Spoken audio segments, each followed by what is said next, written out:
היה מישהו מהחוטפים שהייתה בו איזושהי אנושיות?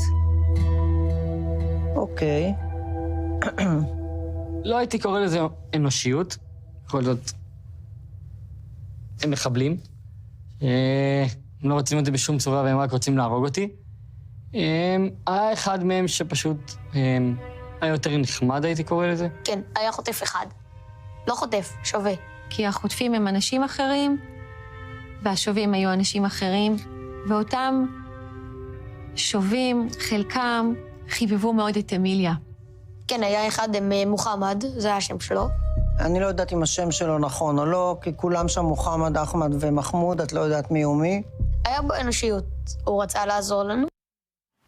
סליחה, על השאלה משודרת בכאן 11 בטלוויזיה. נכון, את הקטע הזה הם בחרו לעשות כטיזר לתוכנית עצמה המלאה. כמובן שאין ספק שכולנו נרוץ, ונראה, אגב, אני רואה את זה בלי קשר לטיזר הזה. אני חושבת שזה טיזר לא נכון.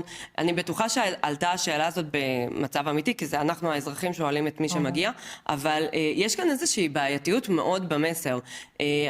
זה תקשורת מגויסת בעינייך? לא, הכי לא מגויסת שיש, מגויסת אם כבר לצד של האויב, זה עוד יותר הפלטפורמה.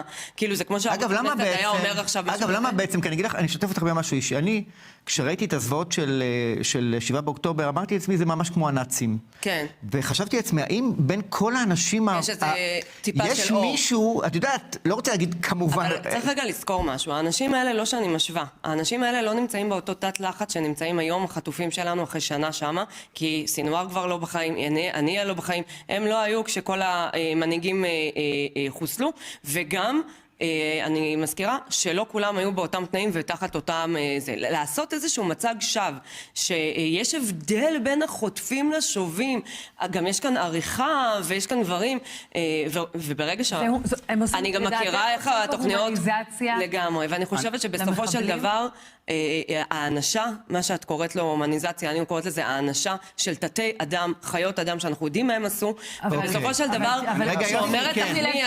כשאומרת לך מי השם שאין אחד שהוא לא בלתי מעורב שם, אז אותו דבר זה נראה לי שאלה לא נכונה, בטח לא בפלטפורמה של להגיד שידור. קודם כל, זאת אומנות, זאת לא תקשורת מגויסת, בסך הכל שאלו וקיבלו תשובות, אגב, התשובות שלהם הם שכולם פה מחבלים, אם תשימי לב שזה מה שענו. רק אופיר, ואחר כך אבל יש כאן עריכה מאוד מגמתית של החלק הזה. התפקיד של זה לגרום לך לצפות, זה בסך הכל התפקיד של הטיזר. אבל האם בנושא של החטופים זה בסדר? זה כבר התחיל להיות בסדר לנצל את העובדה? הרי יש לנו עדיין 101 שם.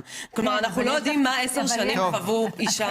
את בטח רוצה לתת עדיין קרדיט לצופה שיש לו יכולת שיפוט מציאות, שהוא אומר לעצמו... שהם קיבלו את כל התגובות הכי לא נעימות בסושיאל הזה, ואנשים ממש ביקרו את זה. יוסי, אז רגע, תגובה קצרה שלך, יוסי. אני רק אומר שאני לא... עכשיו נחשפתי לזה, ואני חושב שזו בחירה מצוינת. זה מדהים, זו השאלה אולי הכי מעניינת שיש. כרייטינג ברור לגמרי, אבל לעשות את ההפרדה בין חוטף לשווה, שאתה רואה, אגב, שזו שאלה שלא עלתה מהקהל, רואים את זה כשאלה הפקתית. זמננו קצר.